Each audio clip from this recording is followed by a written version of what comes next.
Hey, everybody. Good afternoon, and welcome to a special edition of Comic Art Live. We've got a Saturday afternoon broadcast, our second non-standard time for a show this week, but it's for a special occasion. We've got both Tatiana and Nir Levie are going to be joining us today. We're going to be talking about Nir's it's not a Kickstarter. It is a crowdfunded book on Zoop. And so let's bring them both in. We'll get this thing on the road. Welcome to the show, Nir and Tatiana. So, Nir, I have been wanting to meet you for so long. I'm so glad that you had time today to do this. It's late where you're at. Not that late, but it's okay. It's 7 p.m. now. It's not my bedtime yet. Yeah, that's good to hear. So I almost feel like I know you already because I watch your shows all the time. You've seen a few of the broadcasts that we've done? Yeah. It's nice. Well, I appreciate that. I have to tell you, we've really appreciated the work you've done on the mystery sketches, for Comic Art Live. I think, it opened people's eyes to your talent and your artistic style, and it's been a lot of fun. I always look forward to seeing the pieces that you've done for that in the past, and I know that the collectors who've gotten them have been thrilled, to receive them. So thank you for doing those. Yeah, thank you. It was fun for me as well. I always try to do something special with every commission, like doing some reference for other artists or something special. I think about every commission like it's a work of art by itself, so it's fun for me, especially when people choose like a fun character that I like. Well, there's a few that always come to mind. I mean, I think the first piece that I saw was that Captain America you did, and that was fun. Yeah, that threw me, but it made me so interested to see your work and also to figure out what other things you have worked on. And the Captain America one was a reference for a famous photo of a World War I soldier. So that was. I always picture Captain America like the original comic book one, where he's like a soldier. So I try to do it very realistic, down to earth, not like a superhero, just like a regular man. It was fun. Well, that's how it came across. Except, thank you. Your flair on the piece, and style made it extremely intriguing. And every piece since then is the same. So let's talk a bit about before we get into the crowdfunded project on Zoop. Let's talk a little bit about you as a creator. Clearly, you've got a fair amount of work over on Tatiana's TDArt Gallery website, but when did you first get your published work out there? How long have you been at this trade? It's actually been exactly 10 years now. I started in 2014. I'm actually an architect, so this is my day job. So when I was a student, I drew a lot. This is actually from this period, around like 10 years ago. So I drew a lot when I studied architecture, and I felt I have to do something with the drawings. So I just wrote a story around them and like bunched them together to create a graphic novel. It was my first published work. It was self-published. The story was called Outskirts of Vision. Most of it was digital, but some of it was like doodles on sketchbooks that I bunched together for a book. That was 10 years ago. After that, I had another book with a UK publisher named Marcosia. I don't know if you know. It's a small publisher. Not familiar with that one. Yeah, it's very small, but he has some nice stuff. I made the famous mistake of doing like the 200 pages epic graphic novel for the first project I've done. So that was a mistake because I worked on it a lot of time, and it was when I see the art now, when I look at the art, I get cringed a little bit because it was my first work, and you can see that. But after that, I have done some more self-published work, short comics, and something on tapas. And then I got Bioripple, which was the book with the heavy metal. Mhm. I have it here. People remember this cover, so this is very... Actually, I think someone bought the original cover recently. So after I did the Bioripple with heavy metal, I knew I needed art rep. So I think I went to your website and looked for the art reps. I think you have a page on your website Yes. with Yeah. all the art.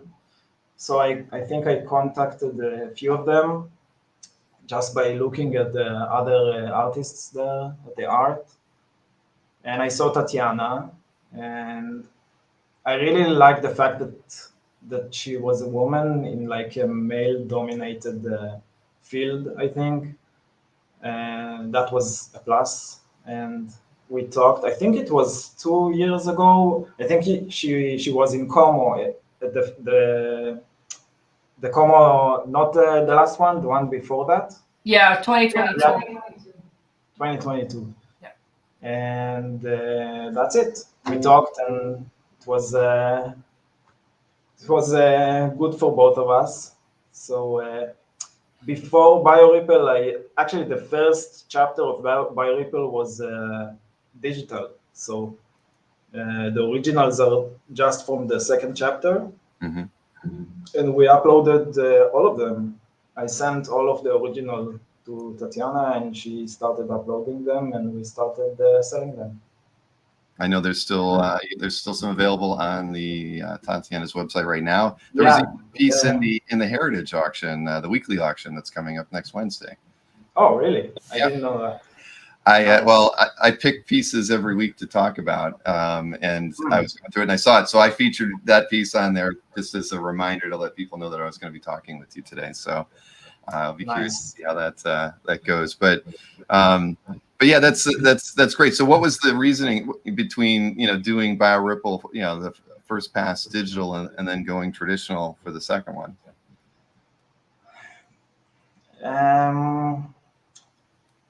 I'm not sure exactly. I think it's easier for me to work digitally.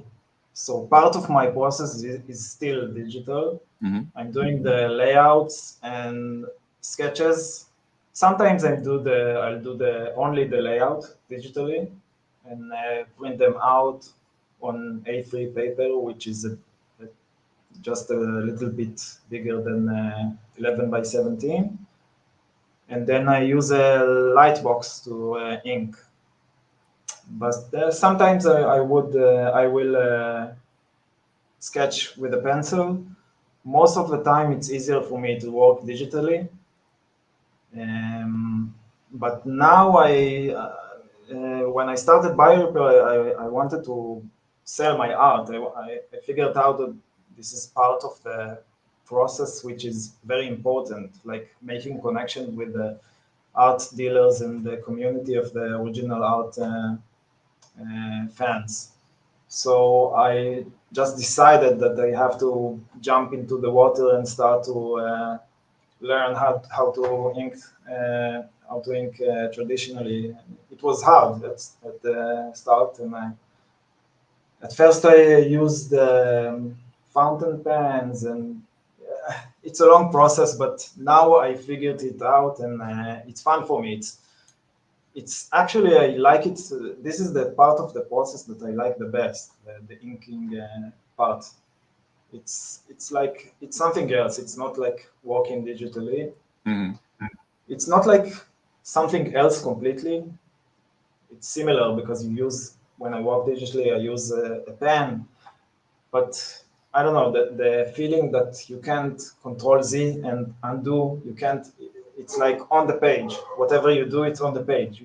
You can, of course, you can use whiteout and you can fix stuff, but most of it is like very at the moment, happening now. So it's a different feeling, Mm-hmm. but I like it. It's harder, but I like it. Well, I that's a like big- watching your work when he gets into those really detailed sections in a lot of his pieces. He almost goes into a trance while he's working. Like he just completely zones out. He's in his own world when he's doing that. I can't talk when I walk. I can't talk to anybody. It's it's hard for me to. I don't have this multitasking psyche, I guess. But I like go into a trance and something like that. Yeah. When I start a page, I have to finish it. I can't like stop and do something else. I walk on a page and I start and I have to finish it. It takes me, of course, a lot of hours, but it's a bit like an obsession, a little bit. Mm-hmm. So how do you think the your architecture background influences your art? Because your art is so amorphous and nonlinear, and or you know, there's hardly a straight line, right? So how does how how does one influence the other? I guess a lot, surprisingly a lot. Actually, my architecture is also, I try, architecture is bound to other like other stuff like budget and physics and rules and stuff like that are more bounding than art. But in architecture, I try as well to do things that are not grid-like structures and boring spaces. I also try to do something special, and I use a lot of curves as well in architecture.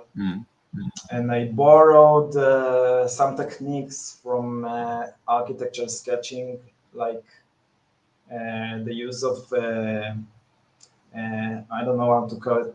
Well, there's a line which is broken into pieces, like never mind, hatches and section boxes. We use in architecture, sometimes we use, when we want to show the interior of a building, we just cut the plan off so you can see the interior. So I'm doing it as well in comic a lot of the times. I love that you do that. When It's I so want to show like. I was just going to say, it's so incredibly unique. You bring that skill into comics, and being able to tell a story where like someone's arms cut off or their head's cut off, and and I just haven't seen somebody do that before, because it's if someone's just coming from an art background, they wouldn't think of doing that for storytelling. Mm-hmm. They would only think of doing that for like their heads actually cut off. And I think it's so cool that you are able to utilize that connection and just in an amazing and unique way with your storytelling. It started as a way to show more information on a page with like less space. For example, if I wanted to show a person doing something, but I only needed to show his face or his arm, then I wanted to show it in a way that you can see the volume of the person. So I thought about maybe we should cut the volume and just show the torso, just the head, just the thing that I want to show, and not the entire person. So the idea came to me when I worked on BioRipple. It was actually because in BioRipple, all of the story is told from the point of view of the characters. So everything actually you see on the page is from the point of view of one of the two main characters of the story. So I wanted to show their faces, and if we can see only what they see, we wouldn't be able to see their faces and their expressions. So the idea came to me from the game Doom. I don't know if you know, it's a famous game. Of course you know. I've gone to a lot of LAN parties in my day, Nir. Yeah. My nickname used to be Doom Boy. So yeah, I played. Yeah. So the original game, you remember they had on the bottom part of the screen your name and whatever, and on the right side you saw the face of the character, and if you got I don't know, injured, then you would see his face bloody and stuff like that. So I borrowed this idea and I just started to use these floating heads. So this is this is one example, the floating head. So you can see on the top panel what she sees, but I wanted to show her expression. So that's the solution for that. And the severed head again. Yes. Yeah. Good. I'm glad you had But one. I was over people there. understand it's not a severed head. They get that it's part of the storytelling. That's very interesting. And I was going through these pieces earlier today. Yeah, I love that perspective on it. I think that it's very fun and it's unique, and it's not something that I feel like I've seen before. Outside of that's another thing I developed for this comic. It's another. The reason for that was I wanted to show information on the page, and if I just show what a person sees in a regular perspective grid with straight lines, I wouldn't be able to put all the information inside the page. So I had to develop a special grid which is curved. It's actually more similar to the way people see the world. We don't see in straight lines. We do see in curved lines, and most of the grids in this story and also in the new one are 5-point perspectives with curved fisheye lenses. Well, it's brilliant. I really appreciate the way you approach this story a lot, and again, stylistically, you stand out, right? It's just a very unique approach to your line work, and I would assume in part that's in some ways due to the tools you use and just the way you want to represent both the characters and the worlds in which they inhabit. I mean, you didn't need to draw all of those, all of the grain on the table, for instance, right? But you did, and I could see that, that all those things are very important to you. These tactile things that are in the worlds that you create. I think that's one of the things that stands out in your approach and in your work. Also, I was in a Jeff Darrow phase working on this, and I was very influenced by him. So there's actually, I put a lot of Easter eggs in the pages. Every page has something you can find. I don't know. I write all kind of stuff that I had on the moment of inking in my head. So one of the pages has like a graffiti on the background, which says Jeff Darrow is crazy, but I don't remember where it is. I remember I wrote it, but I don't remember it's somewhere. Which page it was in? Yeah, if someone finds it, you can tell me. You don't know where it is, do you, Tatiana? I don't remember. Not off the top of my head, no. I'm dropping in the chat right now an article that shows one of Nir's building designs if anyone's interested in seeing his architecture. He showed this to me when I was at Como. It's really cool. So just to show that connection, you can see the connection when you see his architecture. It's very organic. If I had the budget for it, I would do something that resembles these drawings, but architecture it's a bit harder to do whatever you want. You have I have 5 acres. If you want to build something on my land, just come on over. I need to get my license in the US. I heard it's very hard to do it there. Took me a while to do it here. Well, So. but we can always work around it. If you know another architect and you know a contractor, and I know those people, you can make it happen. Yeah, I guess so. Yeah. Nir, have you ever thought about doing like 3D? Like 3D printing's become so popular, and like people are making a lot of artists, not a lot, but some artists now are making 3D kind of miniature things. Have you ever thought about? Are you serious?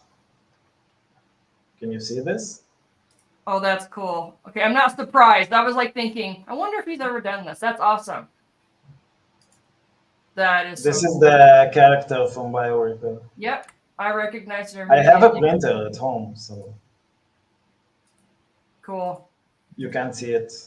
It's blurred. So you did the modeling on that, Nir? No, I didn't. We paid someone to do it. It was with heavy metal. We sent it to a bunch of people, but I can model in 3D, but I didn't have the time for it. Let somebody else do Mostly I work in software for architecture, but I can model. Yeah, that's a watercolor painting. That was fun as well. Usually I color digitally, but for this one and a few others in BioRepair, I just decided to jump into watercolors and started experimenting with watercolors. I used salt, I think, on this one in the background. You did. You can see, yeah. I love it. You can feel it on the page. Yeah. Yeah.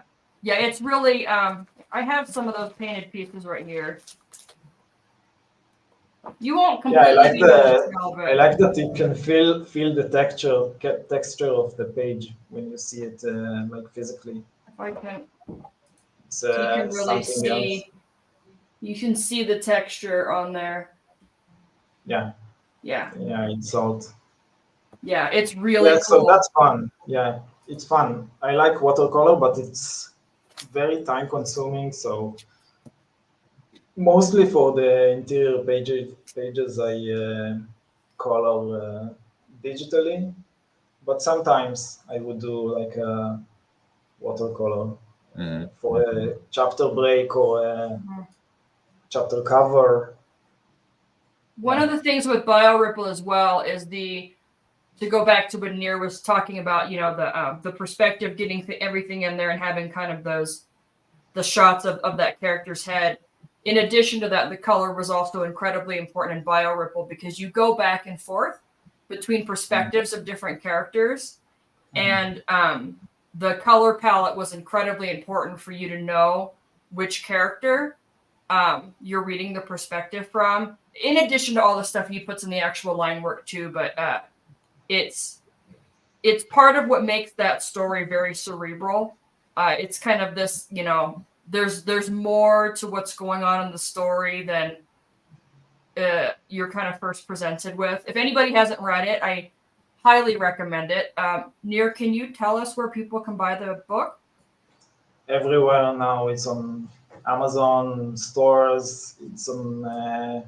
It's distributed by Simon & Schuster and Diamond, so you can find it online and just order it, or bookstores. Yeah, it's still available. Yeah, that's a good point about coloring, because my coloring style is also quite different, I think.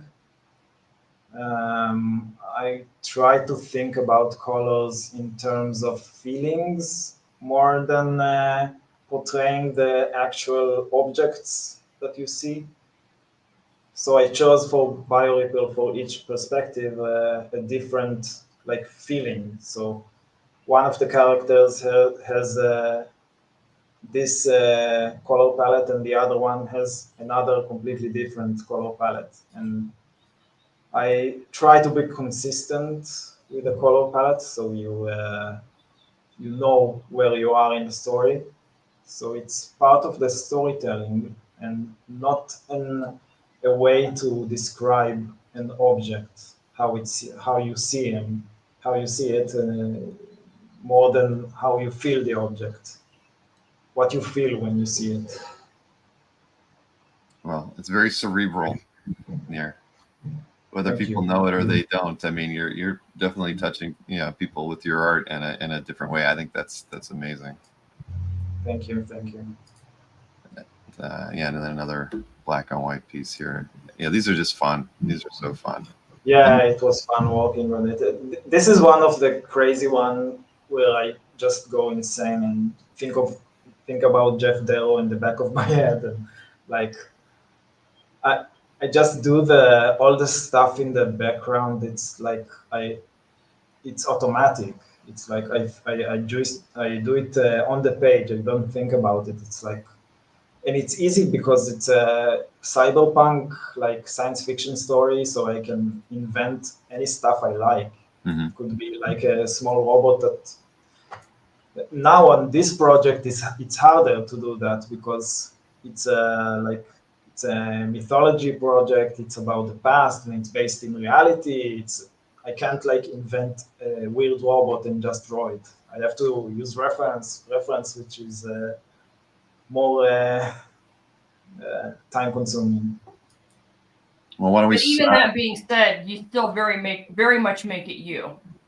You take those historical pieces, those mythological pieces, and you really turn them on their head in like the best way. Thank you. I try. Yeah. Thanks. So, talking about your current project on Zoop, how long has you been working on this to get to where you're at today? I think I already started when we met at Como the last time. I think I had some pages there. Yeah, you gave me a bunch. I had like a complete issue, even the first one. Yeah, I had like 20 pages ready. So it was a year ago, maybe a bit more than that. This is where I started. Yeah. So you dove right into it. I mean, what was the planning period like for this? If you have, I assume there was a lot of characterizations and locations and things that you felt you needed to have down, or did you already have it kind of all in your head and you were able to just jump in and start? No, I didn't know anything. I actually don't really like fantasy. I'm sorry. I know. I don't really like fantasy stories. I don't like Lord of the Rings. I don't like. I'm sorry. I know it's heresy. You're offending all our viewers right now. Yeah, I know. But yeah, science fiction is more up my alley. But I wanted to do a fantasy because I done BioRipple and I had to do something else. I wanted to do something else and I wanted to do fantasy. And actually, I have some fantasies I like. I like the Guillermo del Toro stuff, the Pan's Labyrinth, for example. I prefer the dark fantasies. So I looked for a source of inspiration for a fantasy, and we're all a bit tired of Norse mythology and Greek mythology and biblical mythology. It's all people know that already. So I look for something else that people don't recognize yet and don't know yet. And I found this source of inspiration, which is related to my Jewish heritage as well. So I decided to use it. It's a remarkable source of information that was found in the 1920 in an archaeological site in Ugarit in Syria. And there's a lot of texts there, mostly poems. It's quite similar to the Epic of Gilgamesh. and maybe the Iliad a little bit. The Iliad is actually was written later than that, but it's remarkable. It's like amazing. The stories are like epic, very epic, with battles between gods, and I had to do something with it. At first, I thought I would just use it for inspiration, but the stories are so good, so I just decided to adapt them to comic form. And of course, the poems are they're not short, but they are written similar to the way the Bible is written, the early Bible is written. So I had to like expand the stories. I had to do world building and backstories for the characters and invent some stuff. And actually, some of the stories are unfinished. They didn't find the end of some of the stories, so I had to invent an ending. Yeah, it was fun. So the previous image was the cover image, which is I chose the ibex, which is an animal that is very abundant in this area in the Levant and symbolizes something that is more archaic and more pre-Judaic, Canaanite. So that's the symbol of the story. It's also the symbol of one of the main gods. So the pantheon of the gods is very interesting. One of the stories in this graphic novel talks about a war between the gods about who will replace the king of the gods, which is the father of all the gods. So this is one of the story, which you can see on the next image that you showed before. Yeah, this one. So there's a lot of strong female gods in the pantheon of the Canaanites. Yeah, Tatiana shows she's showing the the original there. So this is the cover for the interior story, the interior cover. This is the goddess Anat, which is sort of the passion goddess. She's very passionate. She's very violent. She's very angry. She's very touchy, and she has a lot of feelings. And yeah, but she's very strong and powerful. And here you can see her battling against the army of another god that they're fighting. So she's like a very powerful god in the pantheon. So that's this image. Very violent. The original text is very violent as well. So I didn't invent this violence. I just try to depict it like in a comic way. And this is another interior cover for another story. This is more a secular story, not about gods, but the gods appear in most of the stories. So here you can see another goddess, which is a goddess of healing. She's sent to heal, this guy on the top or the bottom right, who is sick. A long story, and his daughter and son are treating him, and you can see the goddess healing him from his disease. So are you using brush for a lot of this? Or No. I can't use brush because my hands are not steady enough. Mm-hmm. So I use dip pens. Most of the inking is done with dip pens. I use Tachikawa, Zebra G, and cork wheels as well.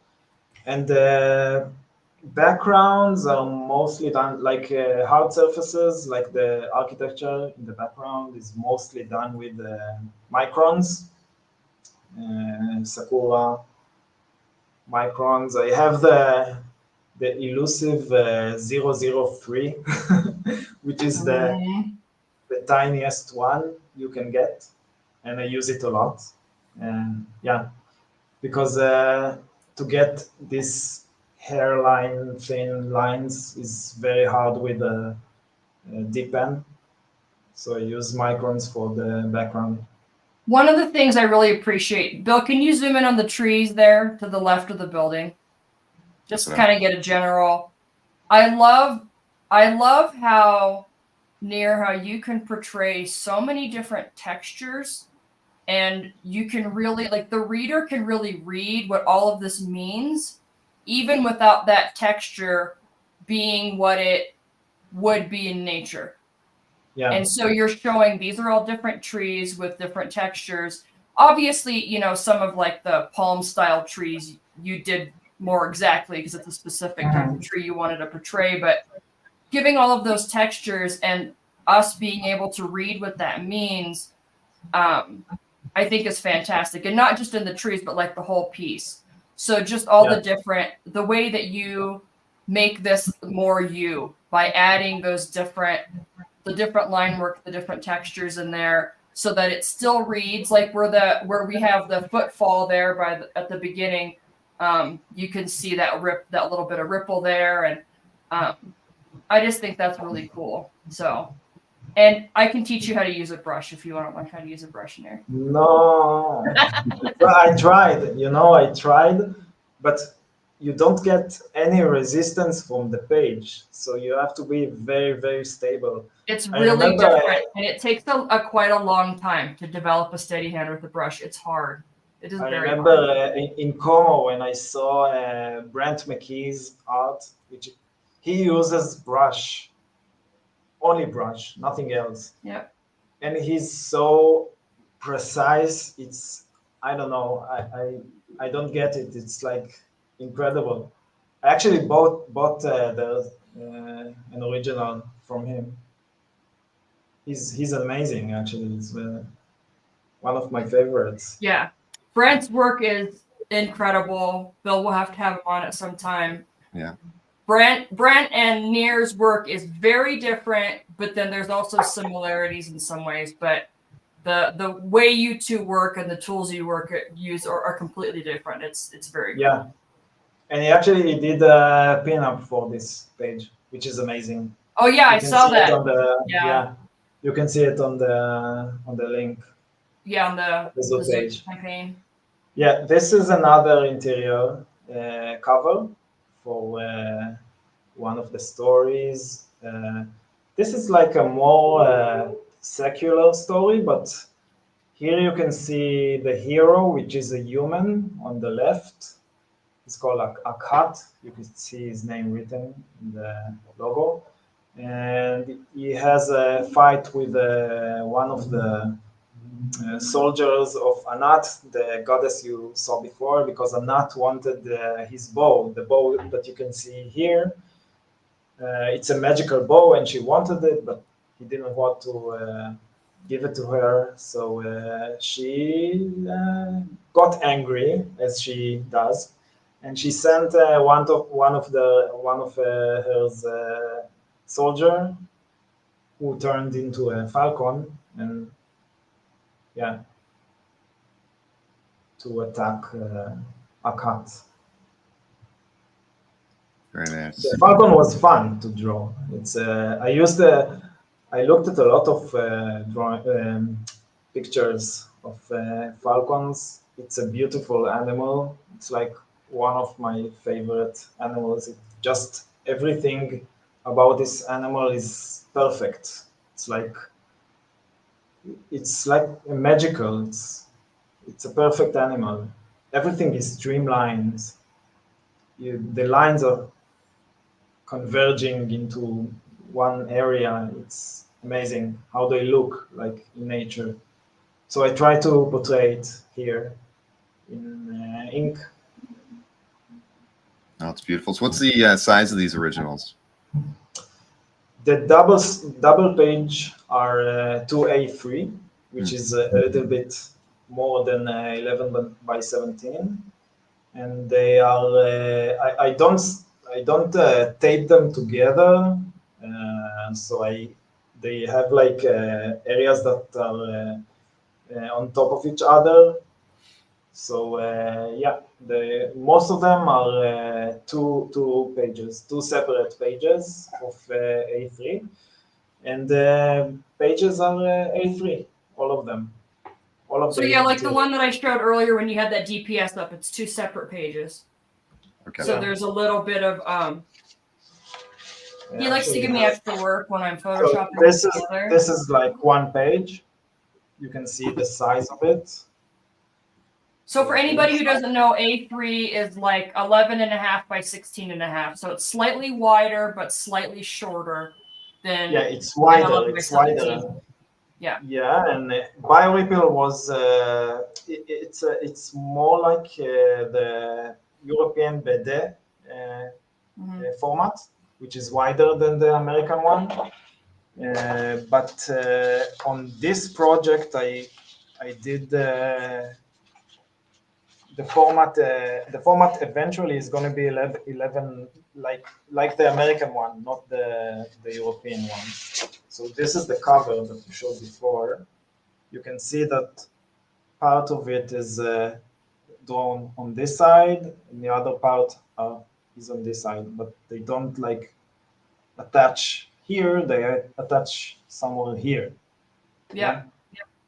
Now I see what Tatiana meant, because having to pull those together. And what's the reasoning behind doing it that way, or doing just it? Technical issues. I have a printer, A3 printer, and the way I work, I would print the page and tape it to the page I'm gonna draw on, and I use a light box, and it's easier for me to work on two pages. I have two light boxes instead of sticking them together and like going over the crack in the middle.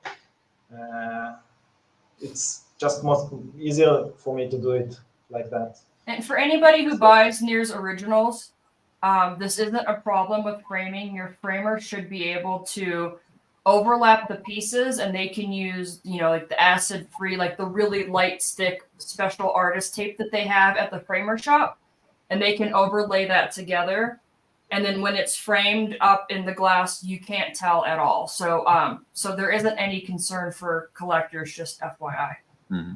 Yeah, and there's another option that you can frame both of them and just put them together. That's also a great idea. So this is another cover of the same story, but this story is separated to two chapters. And on the second chapter, you can see the point of view of Akhat, the image that you saw before, where he can see the falcon's face and his reflection in his eyes. Yeah. I absolutely love the feathers right here. Yeah. The juxtaposition of the really tiny feathers, right, by like the nasal area. And I had to look like I had to find close-ups of falcon's head. But I love how you pay attention to that. A lot of artists don't pay attention to that. They just, they would make it more simplified. And one of the things I love about your work is that you really pay attention to that.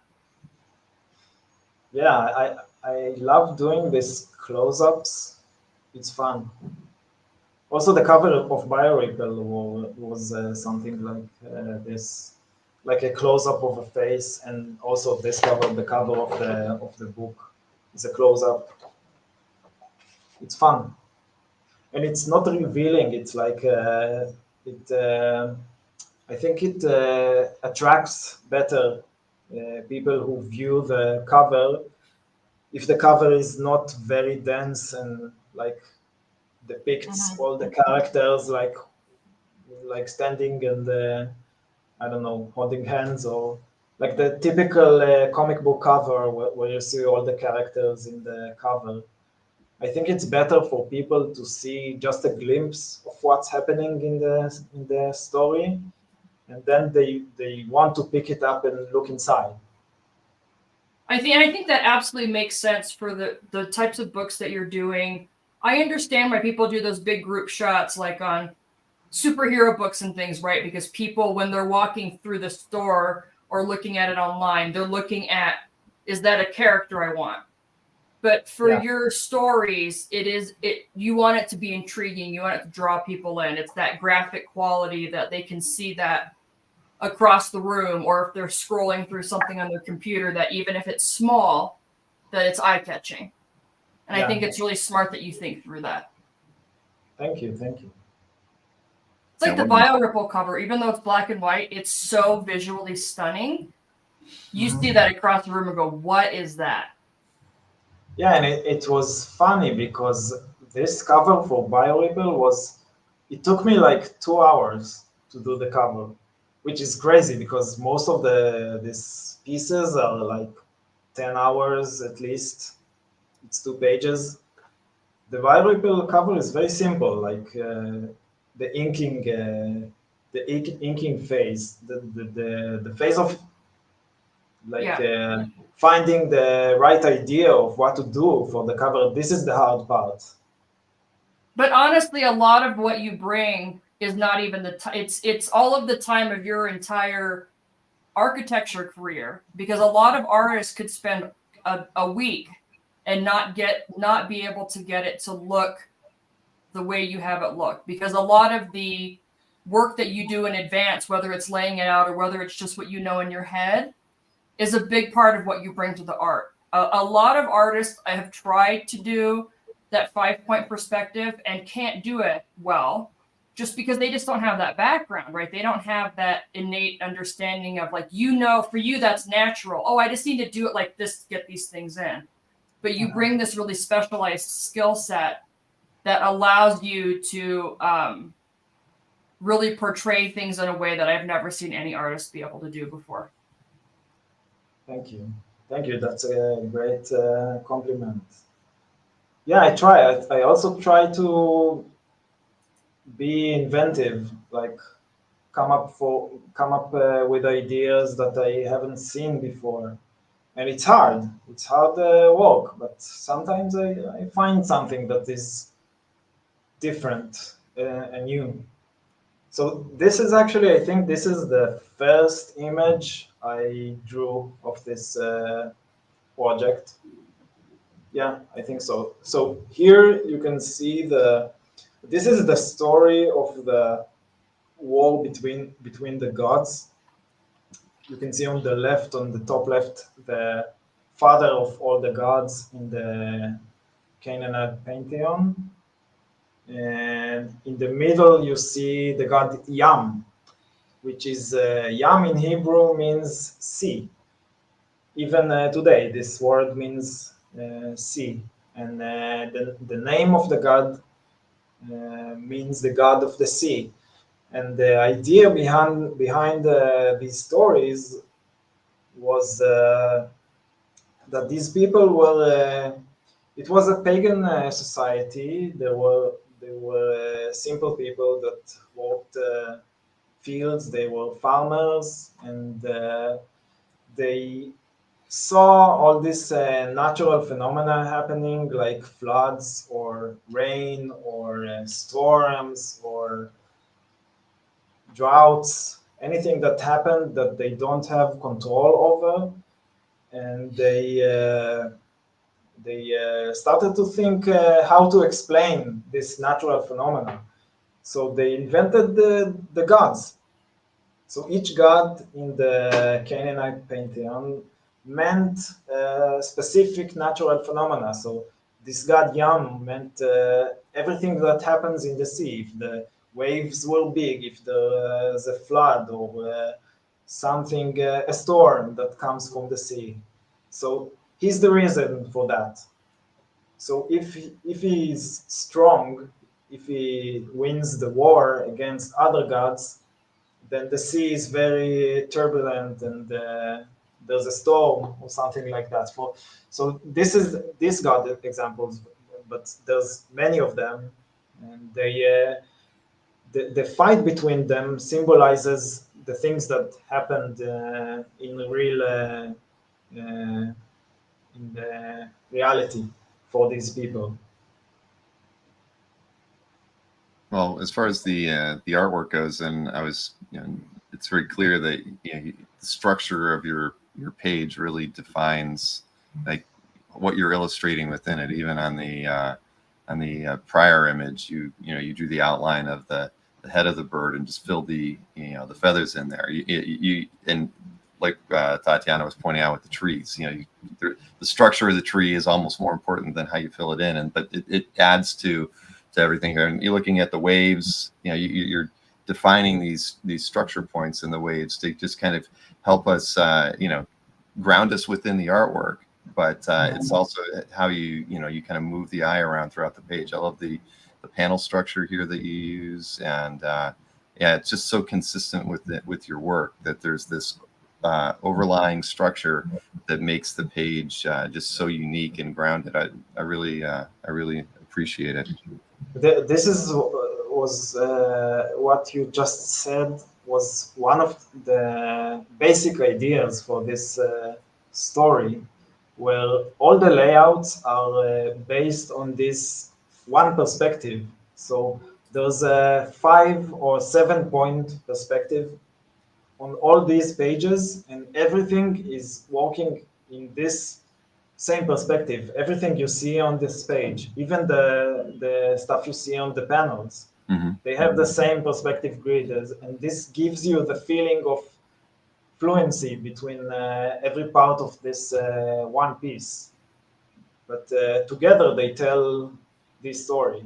So here you can see the gods fighting. In the middle you can see the god Baal, which is a god that you can see his name in the Hebrew Bible. He's depicted as like a negative god because after the Canaanites, they wanted to, it's something political.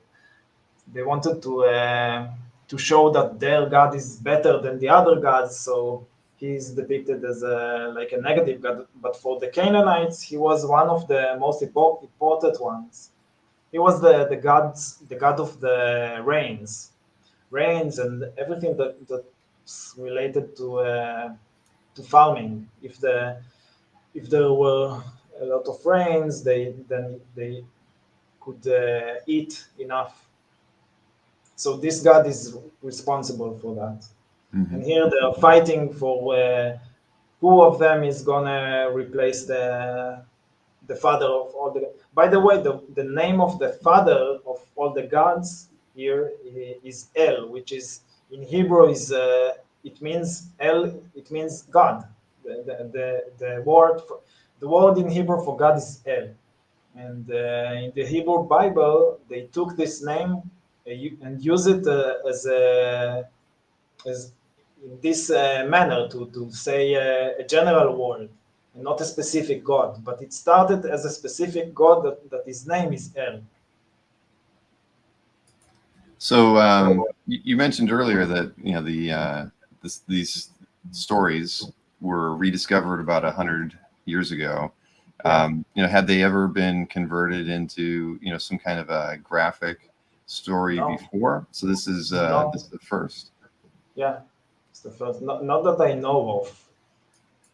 No, there's a famous Israeli sculpture by the name Nimrod, which is related to this because it's a sculpture that used Canaanite themes, but I don't know if I saw any like illustration or something like. I'm sure there aren't any comic books about. Right. No. I was just thinking. It was more thinking about illustrations, maybe. Yeah.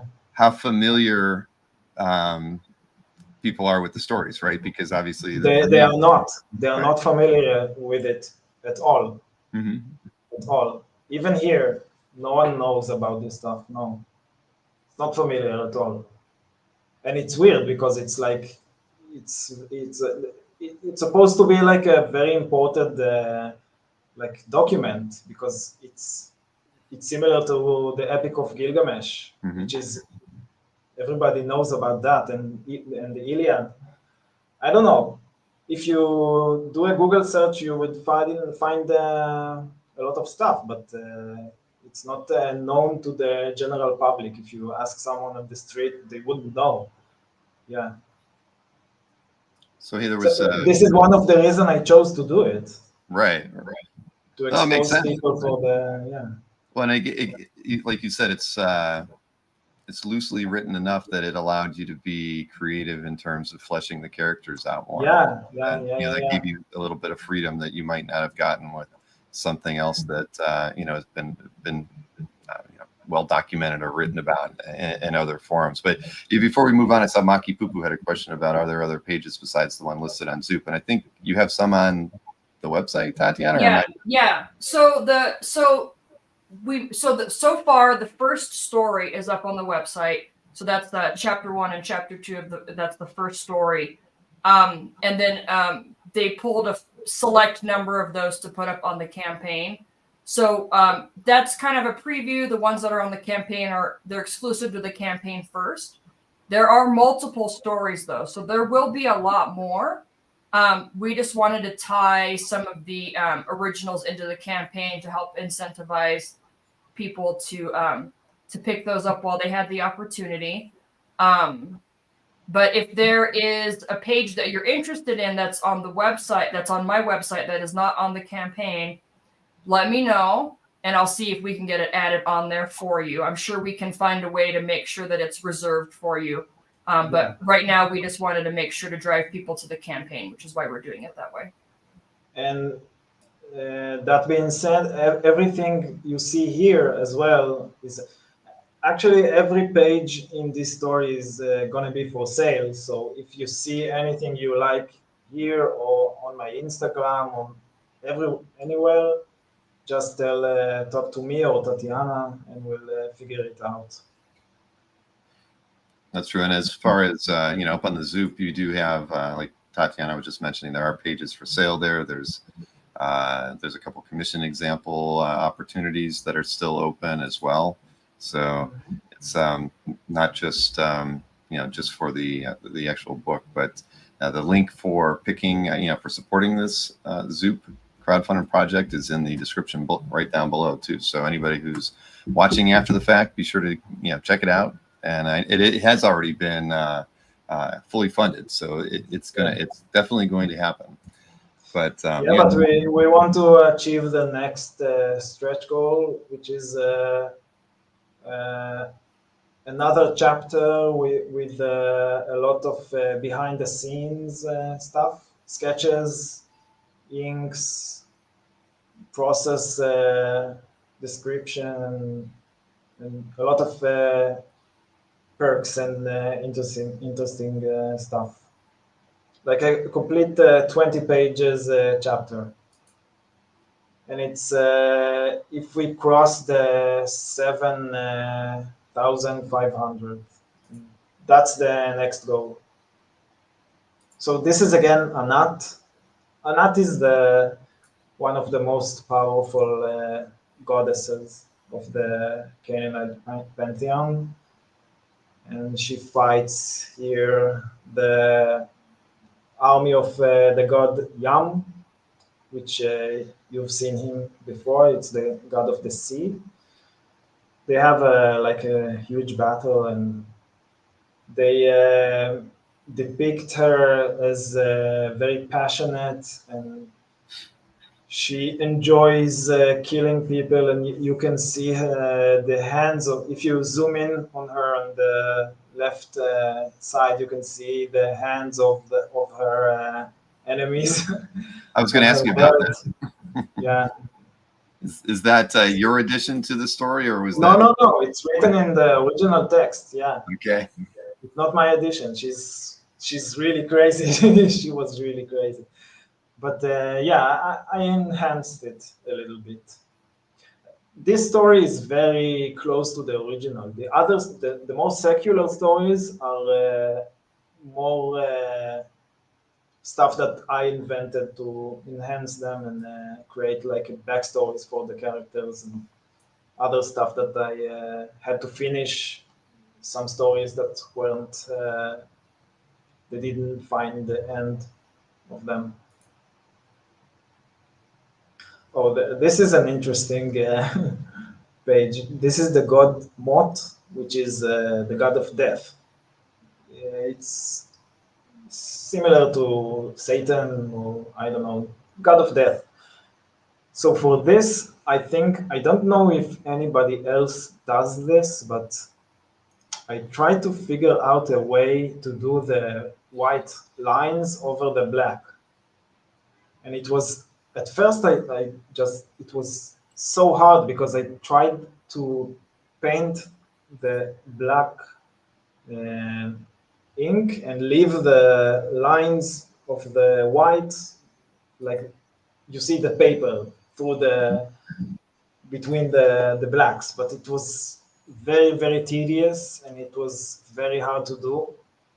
So I thought about doing something else, and I bought copy paper, a white copy paper. Usually we use black copy paper.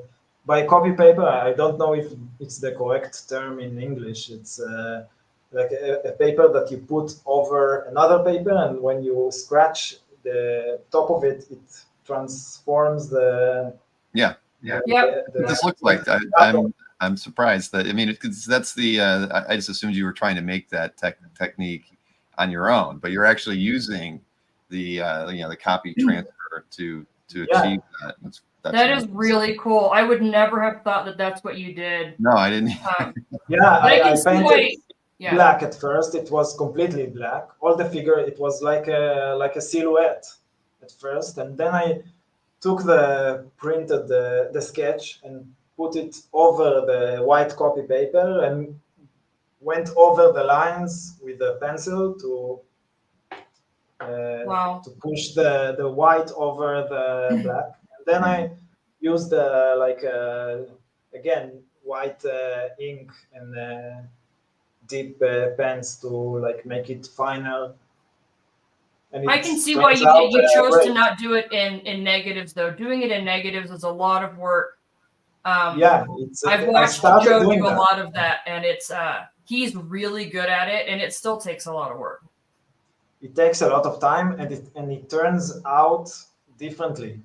Yeah, it's like it's not as fine as like doing a one stroke with your hand. It's like it's a little bit more bent and not as straight. Yeah, as this. That's really cool about the copy paper. I wouldn't have ever thought about that. For anyone in the chat who doesn't know what we're talking about, I don't know if anybody else is doing this. We used to use copy paper back in the old days when I didn't do this, but my parents did.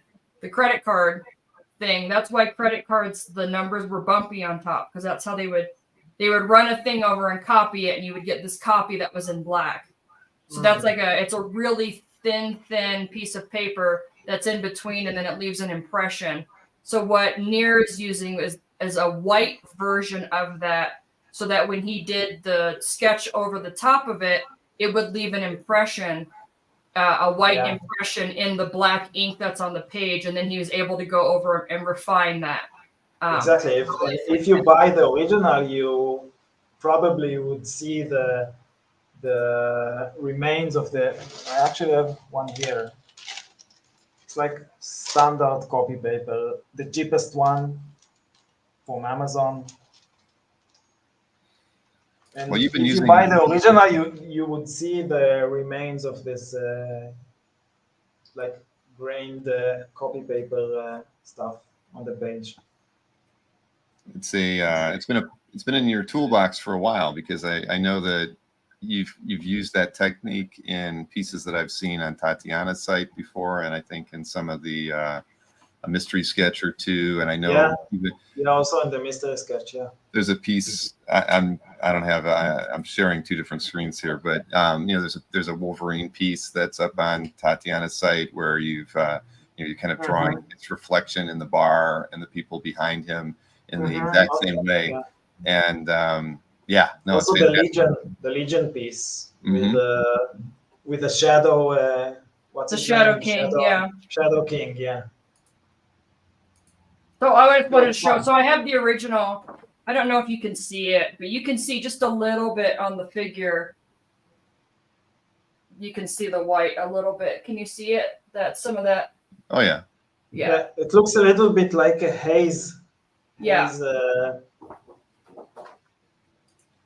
Yeah, it's really cool. Yeah, it reads really well. I can see the difference in the lines.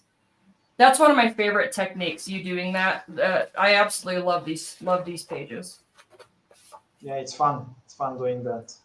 Also in the cover, I did something similar. The cover. Yeah, on the all that black. That's so cool. Yeah, it's amazing. This was the piece I was looking In at. BioRipper, I didn't use a lot of blacks. Yeah, this one as well. Yeah. Do you have the image for the Legion campaign, Bill, or for the Is Legion commission? Is that have it is that somewhere. on the site or is it? Yeah, it should be on there. Oh, did I not put it on there? If I didn't put it on I there, think that's it's on my page on your website, Bill. Oh, is it? Find it If now. you look for my name on CAF, you would see it. And a bunch of other commissions. Yeah, it's this one. Yeah. Oh yeah. No, I'm familiar with this one. Yeah. No, this was amazing. Look at that. So this commissioner loved this piece so much, he brought it to OAX just to show me, because he knew Nir was going to be there, but he wanted to thank me and show how much he appreciated it. So he brought it all the way with him to the show just to talk to me about it, which I know someone really, really loves something if they're going to make that effort. But this is one of my favorite pieces as well. Yeah, it was fun walking on it. I actually I wasn't familiar with this character, but I saw the series, and I liked the series, but I looked for how they drew the original character, and it was funny because it was very different from the series. Mm-hmm. He has like the hair, the very high hair. So yeah, it was fun. Yeah, that's fantastic. If I was going to get a commission, I'd be crossing my fingers that it comes back with that technique, because it's just so unique.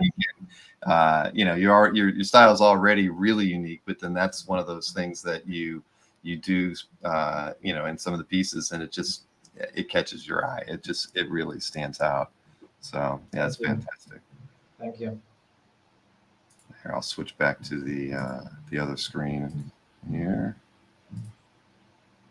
When Nir does commissions, he doesn't just, knock out a character. He really looks for inspiration, and whether it's a character he's familiar with or not. So a lot of his commissions have been inspired by classic, famous paintings or stories or other things. And so that's one of the things I love when people get a commission is they know that they're going to get a lot more, like, beyond what they asked for. Mm-hmm. So and always that what's he gonna think of, right? What's that story gonna be? And I'm always impressed. It's very cool. Yeah. So this is another one of the story about the battle between the gods, and here you can see Anat killing the god Mot, where she acts. Actually, the stories in the Canaanite pantheon is much like comic stories, because the characters die, but they don't really die. It's like it's like a comic book story, because she kills Mot, but he doesn't really die. He comes back to life just a few sentences after that. But here you can see her kill him. And this god is powerful when when the land is dry, when there's a drought or people are sick for some reason. So they blame this specific god, the god Mot. And when Anat kills him, then things must start to be better after she kills him. And here you can see also this same technique with white line. Oh, right here. Also, Yeah. also on the next one, yeah. Oh, on the next one here, let me go to that. The next one, he comes back to life, of course, because gods can't die. And here he fights another god, the god Baal. And on the left, on the top right, you can see this is a very interesting goddess. Her name is Shemesh, which is in Hebrew it means sun. She's the goddess of the sun. She's responsible for daylight.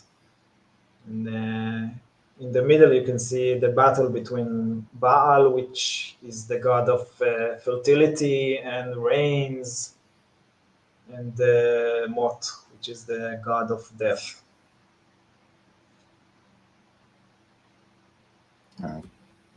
I can see. I see why you need to have the light box though to do these like this. So this is great. Yeah, I'm using the Lightbox because it's easier for me to do the sketches digitally. When I work digitally, I can move things around, like crop and copy and paste, and maybe if something turns out bigger than I wanted, I can like scale it down. With pencils, I can't do it, so it's easier to do it digitally, but the fun part is always the inking part for me. So this is one of the more secular stories. It's about a king and a war, and a king that wants a successor, and it's very political. So this is the king, King Keret, on the right, on his horse, just trying to make his soldier angry about the people that they are going to fight against. But this is one of those images when I just go to do it and like get into the trance that Tatiana talked about before. Yeah, the textures on the trees.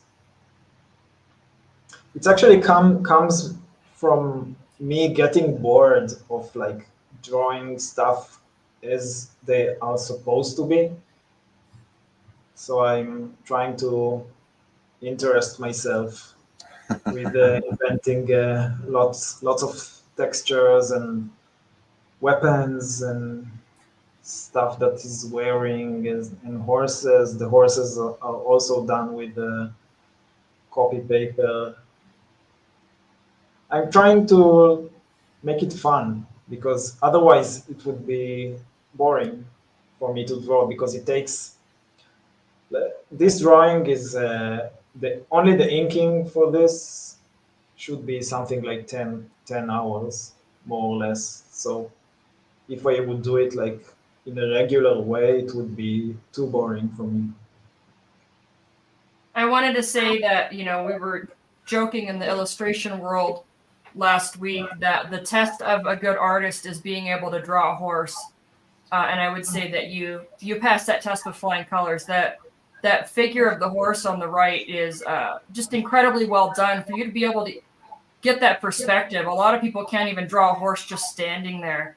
So to be able to get that slightly turned perspective, yeah, just really, really, really good. Horse is hard, but it's one of those animals like the falcon that I talked about before, which is like magical. It's like so beautiful just to see the animal. It's like an amazing animal. Every line you see in this animal is like in the correct spot exactly. It's like perfect.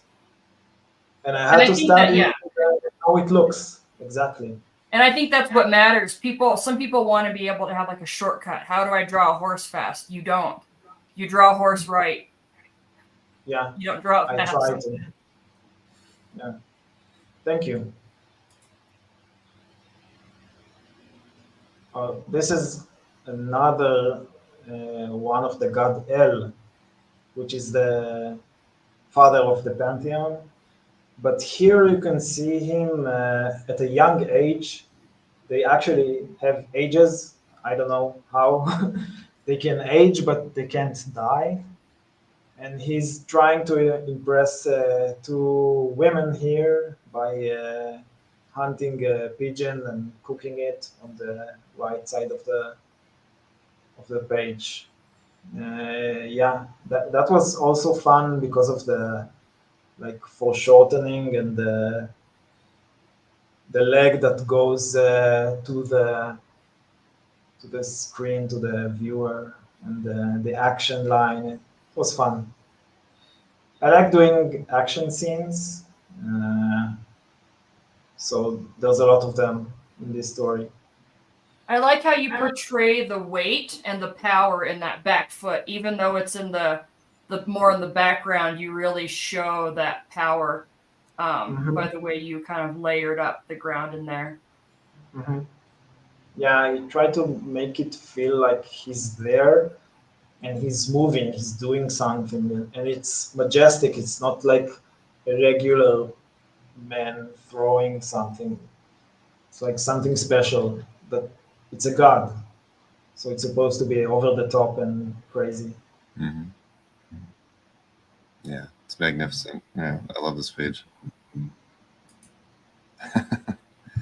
Yeah, this was fun. It's the same story. It's about this story is actually about two gods, which are they're called Shachar and Shalem, which means morning and evening. One of them is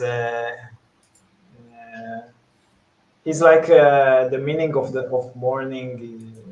He brings the morning. He brings the sun, and the other one puts the sun to sleep. So here you can see them getting a little bit too fat and too hungry, and they had to be punished after that because they're too naughty in this part. And on the top left, you can see Anat, which is she's one of their mothers. They had two mothers. The other one is you can see her on the left side in the middle of the page, and they eat a lot because they just want to consume everything in the story. Yeah, this is the other goddess. She brings him a lot of food. You can see the cows and trees, and yeah, it's a little bit funny. It has a bit of humor in it. It's not that serious all the time. And that's probably that's from you, that's your edition. Yeah. Yeah. It wasn't written in the text that they get fat and huge. It was something like they ate too much, they took too much and didn't give back. And this specific story has no ending, so I had to invent what happens at the end. Yeah. Casper says Nir added fiber to their diet. Yeah. Quite a bit. Yeah. Oh, wow. Yeah, this is actually one of my favorite pages. It's an action. I think someone bought it already. Uh, it's an action scene. This is the story of a cat. I talked about it a bit before. He got a magical bow, and the goddess Anat wants the bow, and the bow is a little bit of a euphemism. Like there's something sexual about it, and she fights him in this part of the story, and I try to like show the action in like animation, but on one page, so you can see a lot of instances of the same character, at the same time, and you can see him shooting an arrow, and you can see the arrow comes at Anat, and she's trying to ditch it and like move her head away. But she's a goddess, and she's more powerful than just a man, and she manages to capture him at the end. Yeah, it was fun. This was one of the special ones. I also, when I do, so there's a lot of other artists who are doing, I think the first one who did this was an Italian artist. I just forgot his name.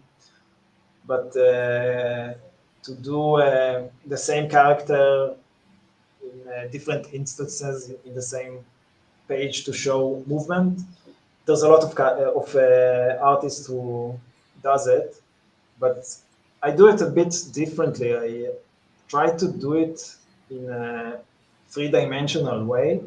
So the instances of a nut in the middle, they go through each other. They exist in a volume. So you can see her hand go over the other instance of the other nut in the future, and in the past they like intersect each other. You can see it a bit in the middle. Yeah, here. Yeah. The arm of this one is going inside the arm of the other one, because I want to show the volume of this action, not just an instant. I didn't want the next one to hide the other one in the background, so they intersect each other. And I do it often in a lot of pages of action, when I want to show action, especially. Well, it makes sense that page was picked up already. It's beautiful. This is a bit NSFW. I don't know if you can show it, but it's art. We're an art show. Okay. Yeah. So here you can see the warrior of Anat. Her name is Itpan.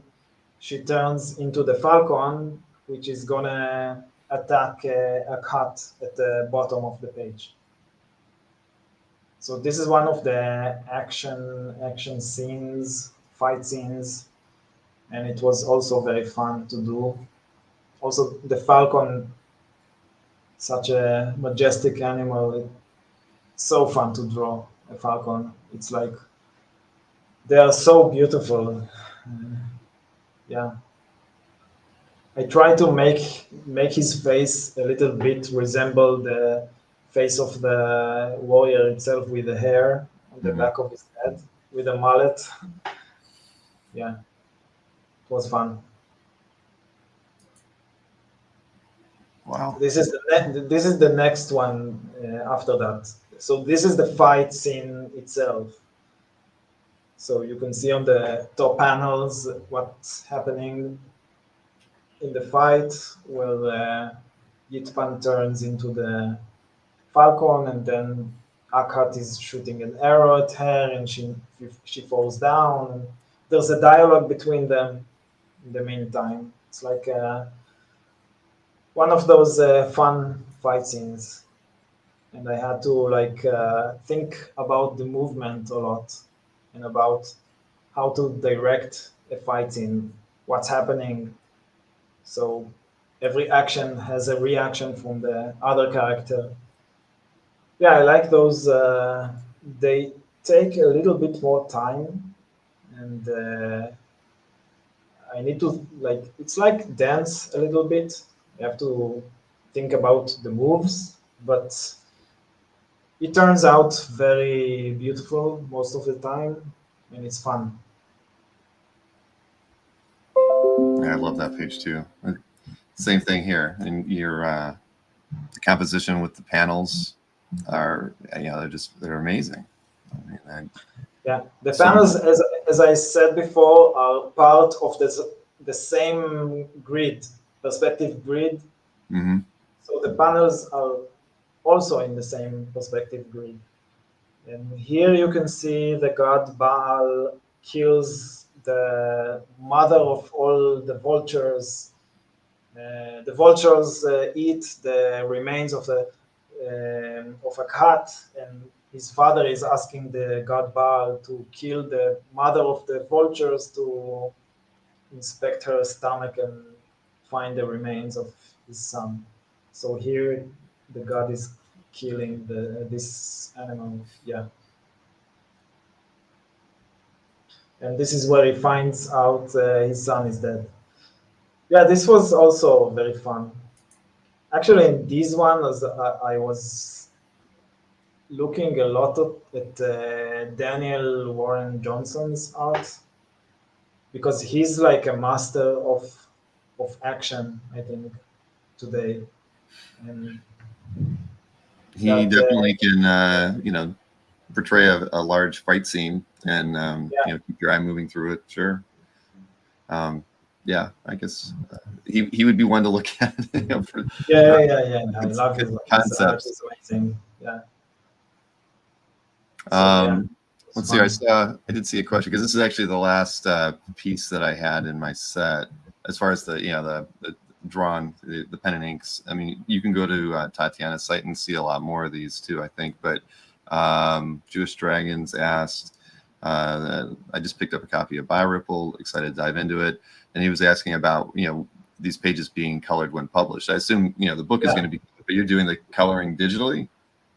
Yeah, color is done digitally. Yeah, it's all colored.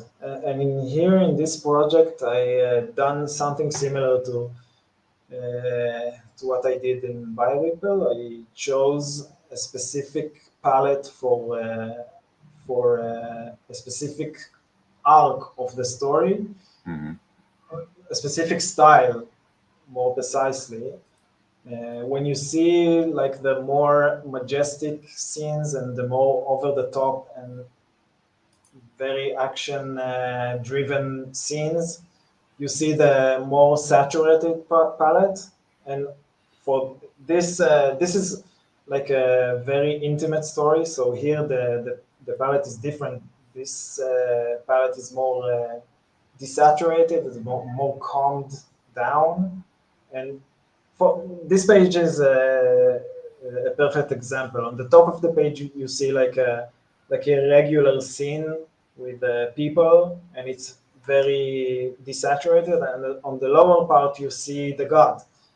When you see the god, the colors go extra saturated and reds, and a lot of blues and reds. And so there are only two color palettes in the entire story. It's all going to be colored. And if we reach the next stretch goal, which is the behind the scenes chapter, then you can see also the inks and some of the sketches and the script and more stuff. Also, the lettering I designed myself.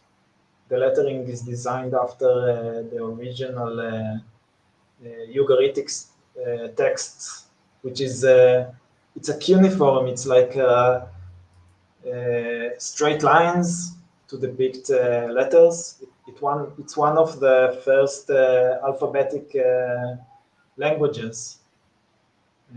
So I designed a font that is like takes these ideas and translated them to English letters. All of these pages are available. So if you see anything you like, you just talk to us, me or Tatiana. And that's over at TDArtGallery.com. Yeah. Sign up for Tatiana's mailing list while you're over there too, right, Tatiana? Yes, please.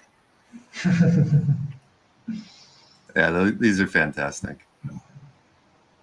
I have to thank Tatiana for uploading everything and working nights.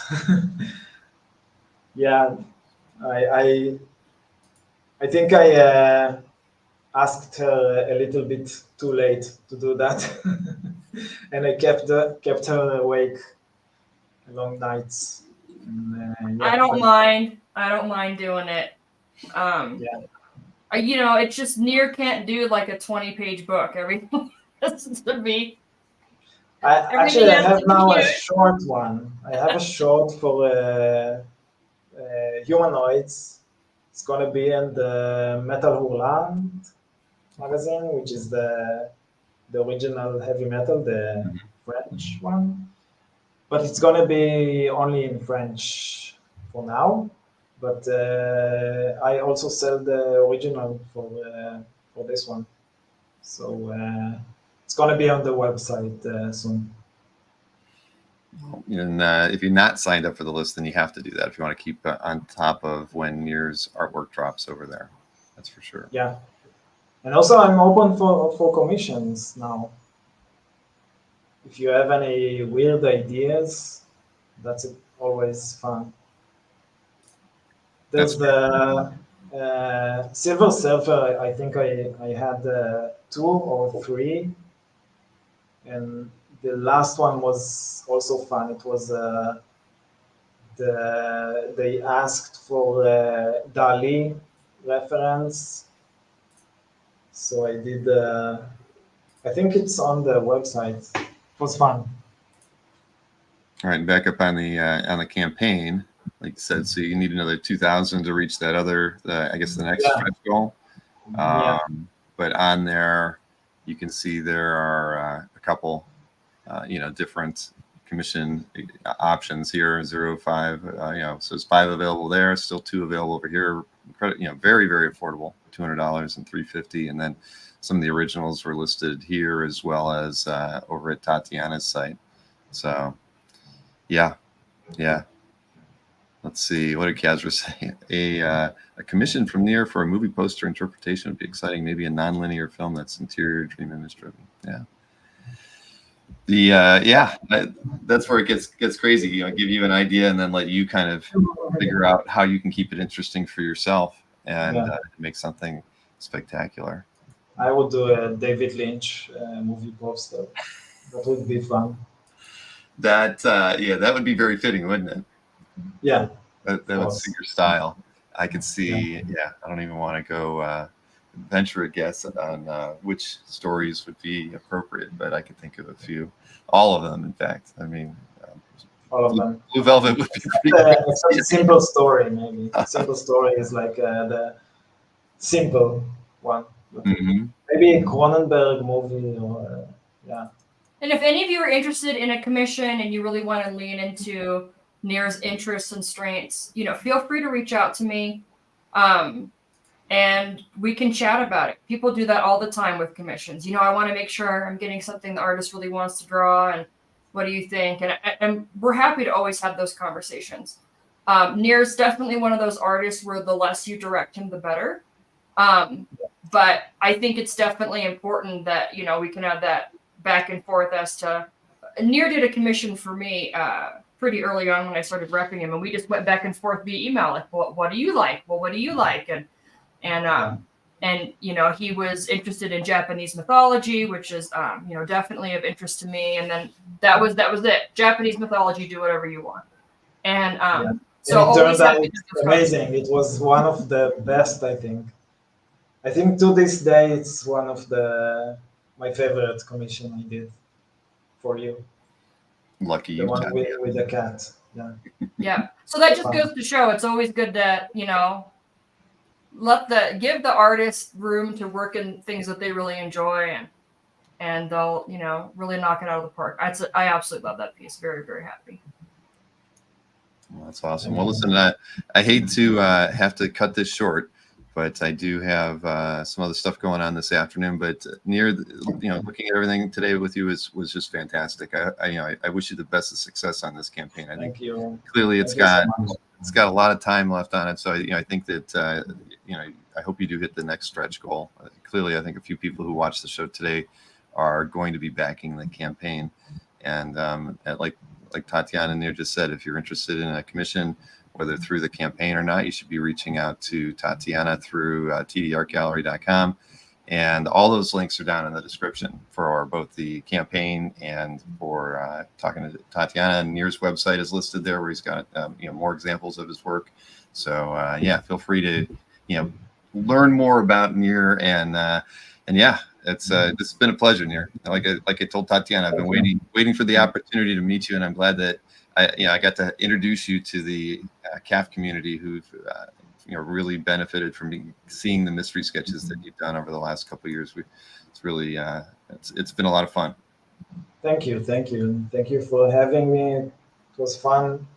I feel a little bit like I know you before you know me, because I see all the lives, and yeah, it was fun. Thank you for having me. Well, we'll have to have you back on again sometime soon. And Nir will definitely be doing the mystery sketches again for the next Comic Art Live. So he always does a few of them. Yep.